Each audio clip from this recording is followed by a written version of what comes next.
ప్రభుత్వం ఇంట్రెస్ట్ ఏంటో ఇందాక నేను చెప్పిన దాంట్లో మీకు అర్థమైంది. అధికారులు ఎందుకు శ్రద్ధ తీసుకోలేదో అర్థమైంది. మా కోమటిరెడ్డి గారు ప్రశ్నించినట్లు అధికారుల్ని ప్రభుత్వంలో ఉన్న మేము ప్రశ్నిస్తుంటాం, ఇలా చేయమంటాం. మేము చేయమని అన్నప్పుడు టెక్నికల్ ఫీజిబిలిటీస్ మీరు ఎందుకు ఆనాడు ఎక్స్ప్లెయిన్ చేయలేదు? నిజంగా మేము ప్రెజర్ పెట్టి ఉంటే మీరు ఆనాడే ఇందాక మా కోమటిరెడ్డి గారు అన్నట్లు మేము చేయలేం సార్ అని మీరు ఎందుకు డ్రాప్ అవ్వలేదు అన్నది కూడా నా ప్రశ్న. ఇది ఒక్క డ్యామే కాదు, పైనున్న అన్ని డ్యాములకు కూడా వర్తించుద్ది. రెండవది, ఈ పంపులు ఏదైతే పంపులు మునిగాయి, పంపులు మునగటానికి కారణం నిన్ననో మొన్ననో చూశాను ఆ పెంటారెడ్డి గారి స్టేట్మెంట్ కూడా. నేను ఆ రోజే చెప్పాను 152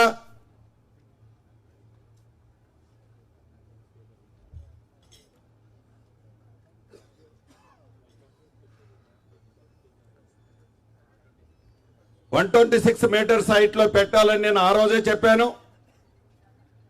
ఇది మీరు టెక్నికల్ శాంక్షన్ ఇచ్చి టెండర్స్ కాల్ఫేర్ చేసే రోజు 126 లెవెల్ పెట్టారు.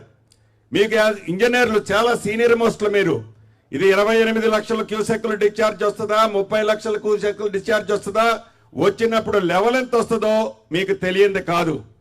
మీరు ఆ 126 లెవెలే కట్టి ఉంటే ఆనాడు అన్ని పంపులు మునిగాయా అని జరిగిన నష్టం ఏంటి? మీరు నిజంగా 124లోనో 122లోనే కట్టారు. మీరు ఆ పంపులకి ముందు స్టాప్ లాక్ గేట్స్ ఉన్నాయి మీవి. ఫ్లడ్ ఎక్కువగా వచ్చి ఆ ఫ్లడ్ ఆ పంపుల మీద పడి ఆ పంపులు మునిగిపోయి డ్యామేజ్ జరిగిందని మీరు అన్నారు. మీకు ఇటువంటి ప్రమాదము విపత్తు వస్తుందనే మీరు ఫ్రంట్లో స్టాప్ లాక్ గేట్స్ పెట్టారు. మీ స్టాప్ లాక్ గేట్స్ ఆ రోజు పని చేసాయా? చెయ్యకపోతే దానికి ఎవరి మీద మీరు యాక్షన్ తీసుకున్నారు? ఆ స్టాప్ లాక్ గేట్స్ పని చేయని కారణంగానే తెలుసో తెలియకో మీరు లో లెవెల్లో కట్టిన పంపులు మునిగాయి. దాని ఫ్రంట్ ఉండే వాళ్ళు కూడా టోటల్ గా కొలాప్స్ అయింది.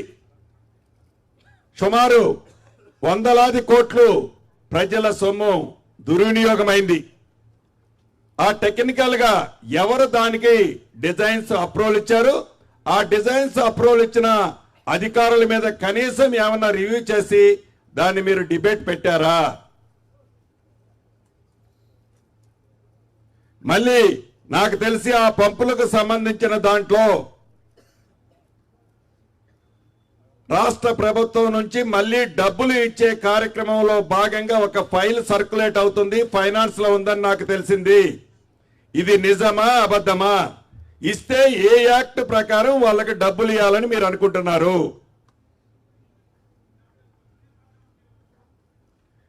నెక్స్ట్ పాయింట్, ఏదైతే మీరు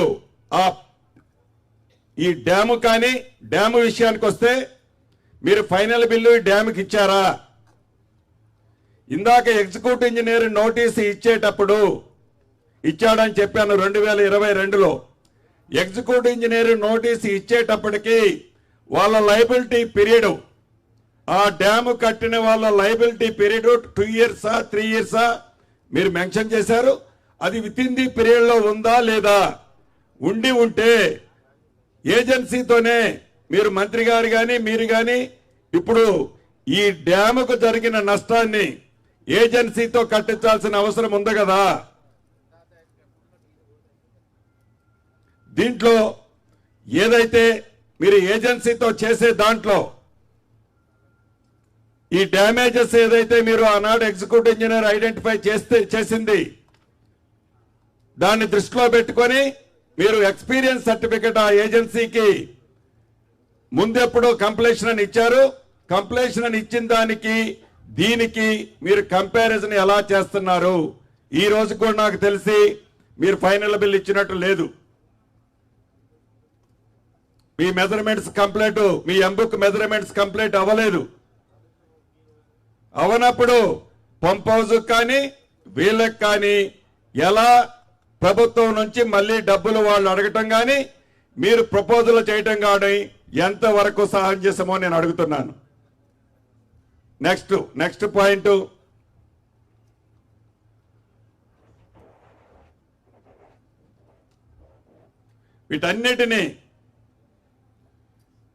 వీటన్నిటినీ దృష్టిలో పెట్టుకొని ప్రజల సొమ్ముని గత ప్రభుత్వం ఏదైతే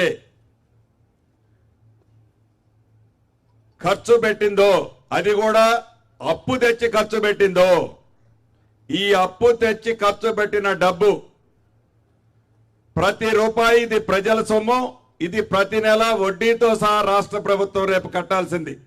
దీన్ని ఒక్కసారి గమనించాలి. ఇక థర్డ్ టీఎంసీ సబ్జెక్టు,